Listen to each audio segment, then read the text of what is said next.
உங்ககிட்ட ஒரு கேள்வி.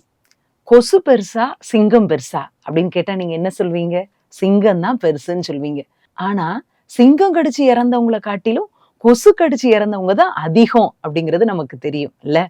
அதே போல தான் நம்ம வாழ்க்கையில பெரிய பெரிய பாவத்துல வீழ்ச்சி அடைகிறவங்கள காட்டிலும், சின்ன பாவத்துல "இதுல என்ன இருக்கு? இது என்ன பெரிய தப்பா? இதுல ஒண்ணும் இல்ல."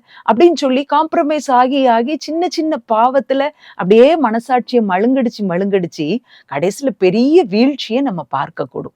எடுத்துக்காட்டா நம்ம பைபிள்ல பார்த்தோம்ன்னு சொன்னா, தாவீது ஜனங்கள எல்லாத்தையும் தொகையிடுறார். அது ஒண்ணும் அவருக்கு பெரிய காரியமா தெரியல. "என்னதானே செய்றோம்?" அப்படின்னு சொல்லி நெனச்சார்.